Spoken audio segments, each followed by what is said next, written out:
There's a fine line we all must walk when we communicate. We have to say enough to get our point across, but we want to avoid over-talking. Today, we'll explore talking too much and how to listen more.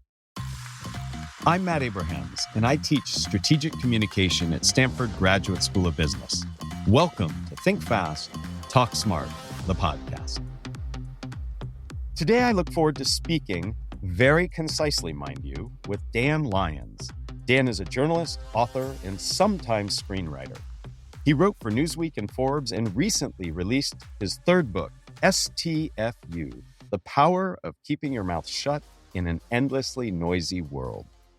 Welcome, Dan. I'm excited for our conversation, and I must admit, very aware of what I am saying. I'm curious, what motivated you to write this book, and how do we know if we're an over-talker? It's a great question. And full disclosure, I was motivated to write the book because I talk too much. And I became aware of this, and I became aware that it had caused me problems in my professional and personal life. And I set out to try to figure out, well, why do some people talk too much? And how can you fix that? And I started doing research and I stumbled across a concept called talkaholism that was defined in the 90s. A talkaholic is defined as someone who speaks even when they know what they're about to say will hurt them, even when they know that it's in their best interest to not speak, they still speak. So it's a compulsion akin to an addiction. And there's a test you can take. It's in my book, and I think we have it on the web someplace too, called the Talkaholic Scale. And maximum score is 50, and I got a 50. So I definitely had my work cut out for me. Wow, so this is a book out of personal need and passion, it sounds like. If we do learn that we are a talkaholic, what are 2 or 3 hacks or bits of advice you could give us to help us not talk as much? Yeah, I invented little games. I have 5 sort of tips, but one of my little games is just when possible, say nothing, which sounds insanely easy, right? Because it's always possible to say nothing, but it's not quite so easy. And I'll try to practice it in situations where I would talk when I don't need to, like I'm at the grocery store and I'm checking out, and part of me wants to say, "Hey, how are you doing?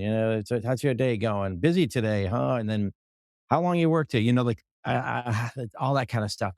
So I'll just fight the urge to do that. Another bit of advice I have in the book, and I've tried to live by, is to get off social media or to spend as little time as possible, because I think it's programming you to be agitated, which causes you to talk more.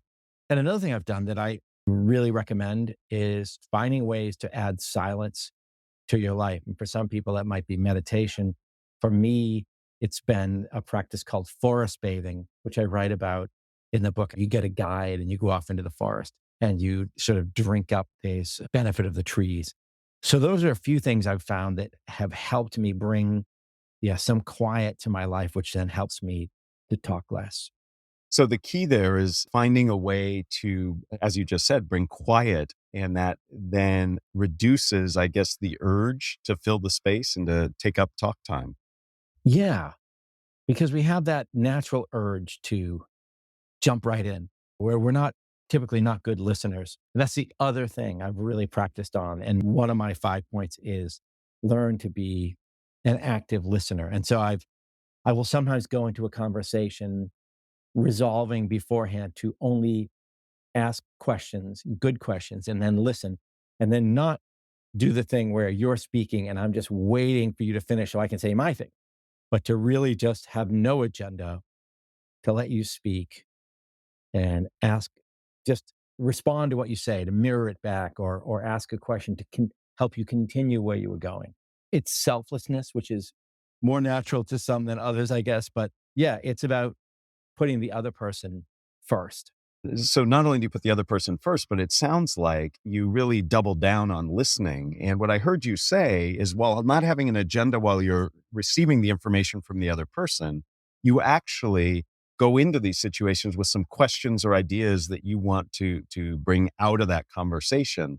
So you put yourself in a position where you can listen. Is that what I heard correctly?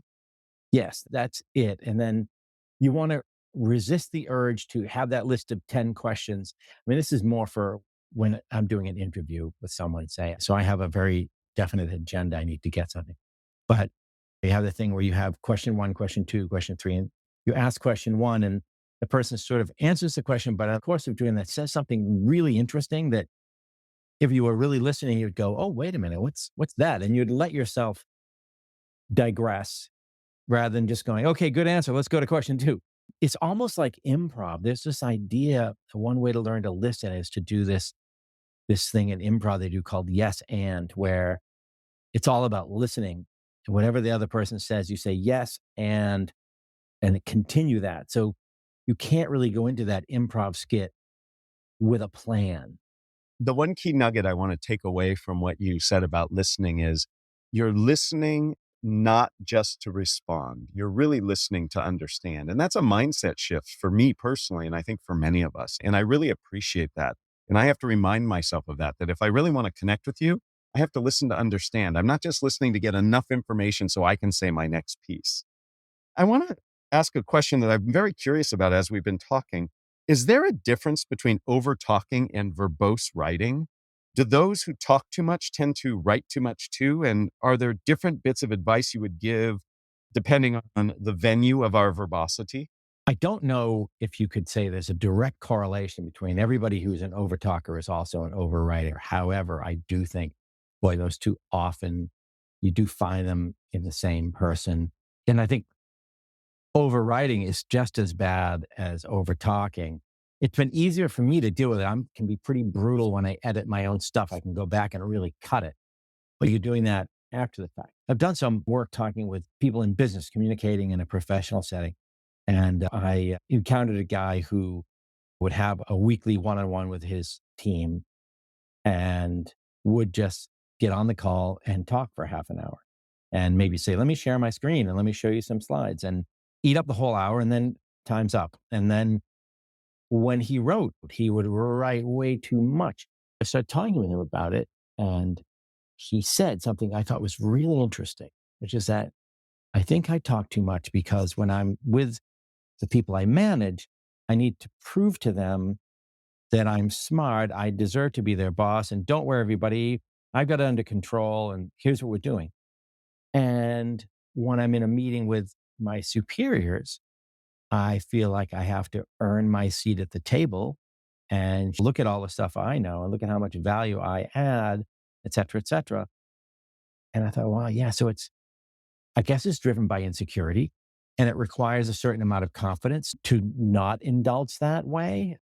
We've had a few fellow colleagues at the business school who study power, Deb Grunfeld, Jeff Pfeffer, have come and they've talked about how silence is actually a way to increase your status and power. Those who have status and power are permitted to be silent. And it sounds like the person you were coaching and working with could use some of that advice. It's not all about the talking. It's actually about the not talking that can give you that status and power. The one thing that we can do in writing that we can't necessarily do in real time in speaking is you can edit, as you said you did. We could, before we send out that email, we can go back and say, is this clear? Is this concise? How could I make this shorter to help reduce the verbosity that I think many of us put in? I think many of us talk and write in almost a stream of consciousness way. And I think if we reflect and edit, we can do ourselves a service and those who have to suffer through all of those words. To your point about power, Robert Greene wrote this book, The 48 Laws of Power. And like one of the top ones is powerful people always say less than they need to. And I was talking to Scott Galloway recently, who was saying it's the ultimate flex, like silence. Being able to sit there is like such a flex, right? And it could be mean if you're doing it just to make people uncomfortable, because people get very uncomfortable very quickly with silence. Absolutely. So Dan, I'd like to look at the other side of the interaction. What advice do you give to those of us who have to deal with people who talk too much? How do we shut them up? You buy them a copy of my book and you leave it under a desk when they're not around. That you mean a fat fastball right over the middle of the plate. No. So yeah, I mean, it's a delicate situation. I believe that most people though who talk too much know that they talk too much. They're aware of it. And often they wish they could not do it. They're aware that it's a problem and they just don't know how to do that. And there, I think sometimes if it, depending on your relationship with the person, you can sort of in a conversation bring it around to that. And it's like you do kind of talk too much and you could listen more and bring it up in a supportive way. I think the worst one are the interrupters though. And how do you how do you deal with them? And in one chapter, I talk a lot about it. There are a lot of ways to deal with an interrupter, and there it's very situational. Give me an example of one or two. How do you stop somebody from interrupting like I just did there to you? Well, see, that's a good interruption. I don't think all interruptions are bad. That was in a way saying, Dan, you've been going on here. Let me help you bring you back. It's a conversational skill, right? But one thing I think is a really great idea is at the beginning of a meeting, you just set the ground rule up front, which is that we're going to have this meeting. We're going to let everybody talk. I want to let everybody have a turn and a full turn before the next person jumps in. Of course, that does open up the possibility to someone to do what I do, just ramble. So you could add the caveat that if you're rambling, I will help you come to the point. But that way, you've set that rule up front. So then, if someone does it, you say, hey, we said, oh, right, okay, fine. I mean, so there are polite ways to handle it. The other good one is to pull someone aside, someone who's a chronic interrupter, and just say, hey, look, I don't want to embarrass you in front of the group. I want to run something by you that I often coach people to do. And I learned this in one of my son's kindergarten class. I was helping in the class, as sometimes parents do. And the kindergarten teacher left and chaos ensued. She had to take a phone call, and I was the only adult in the room. And in moments, chaos ensued. And I'm trying, yeah, Johnny, stop that. Sally, stop. And she walks in, sees the chaos, takes a deep breath, and she simply starts rewarding people. She says, Rachel, I love how you're sitting still. And Sam, I love how you're playing with the scissors appropriately. And everybody just got back into shape. And I often will advise people in some of the situations you're just talking about is highlight when they do something well. So when somebody says something concisely and clearly, say, that was really helpful how you said that so clearly. So you're not saying you talk too much all the time. You're highlighting when they do something well. Have you used that as a technique? And is that something that's useful, do you think, in these situations? Yeah, I think that's an incredibly good idea. I have not ever used that, but it's positive reinforcement, right?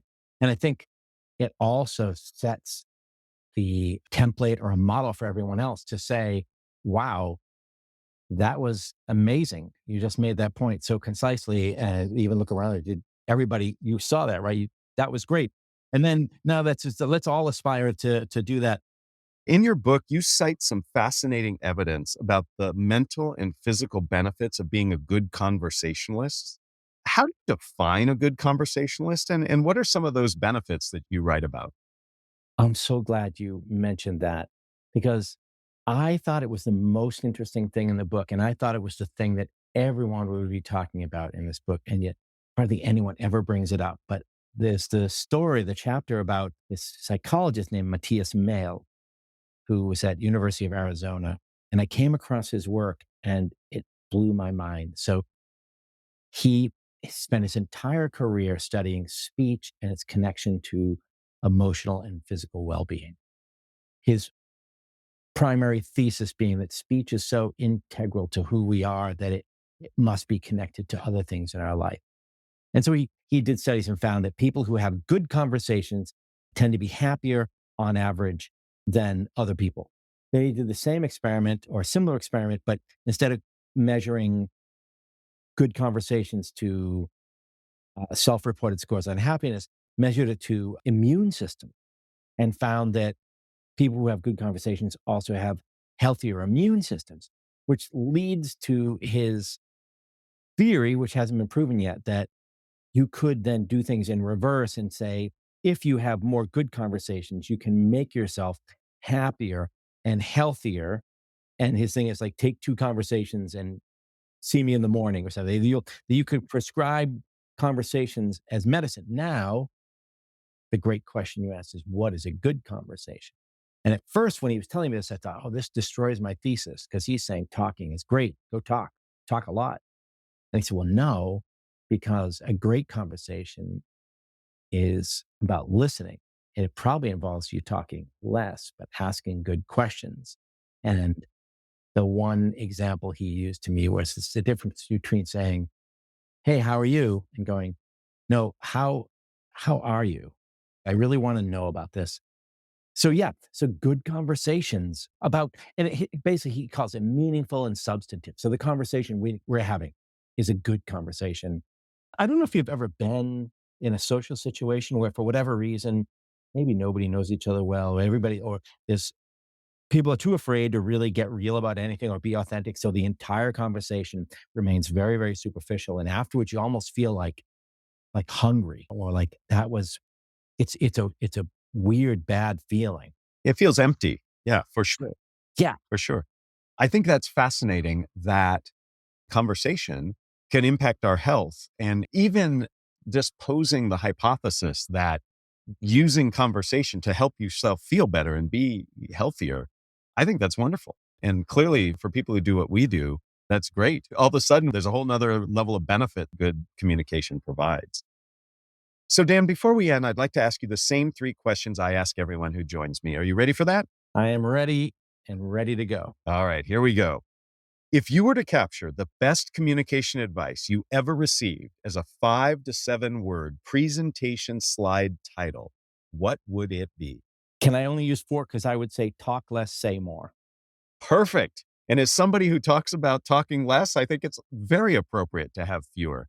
And based on everything we've talked about, that makes a lot of sense. Talk less, listen more. You have had an opportunity to interview and speak with lots of people. So I'm very curious to get your answer to question number 2. Who is a communicator that you admire and why? I've always thought Barack Obama was a fantastic communicator in 2 directions. One is that he is terrific at giving speeches, and you can study his speeches and learn from them. But then he is also a phenomenal listener, apparently an even better listener than he is a speaker. And I think maybe in second place, I would say Steve Jobs. And if you want to see a masterclass in public speaking, just watch the iPhone introduction, which you can see on YouTube. And I write about it in the book. Yes, absolutely. Absolutely. And number 3, what are the first 3 ingredients that go into a successful communication recipe? First, I would say empathy and mirroring. So somehow engaging with the person and letting them know that you feel empathy with them. The next one would be listening. I feel like that's probably number 1, really, and related to empathy. And I think the third thing would be trust, and somehow building a sense of trust between you, establishing a feeling of trust is a big ingredient to a great conversation. Absolutely. And I think empathy and listening build trust.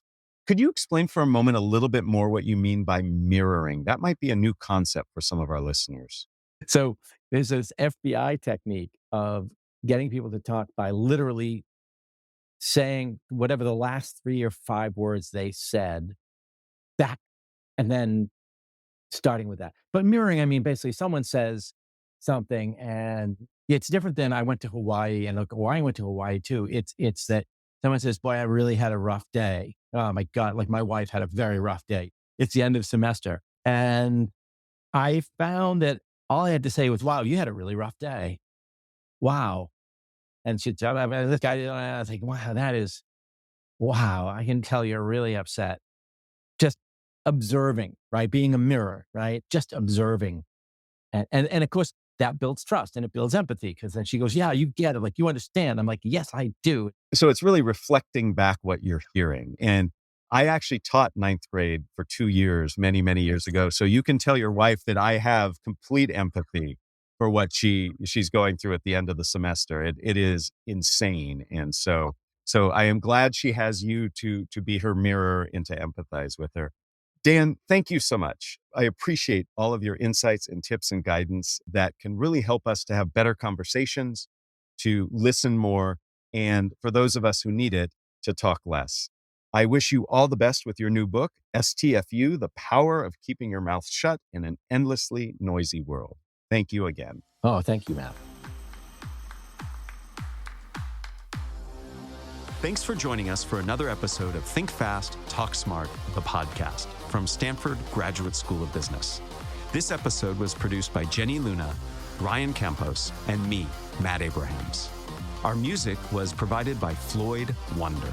For more information and episodes, find us on YouTube or wherever you get your podcasts. Thank you, and please make sure to subscribe and follow us on LinkedIn.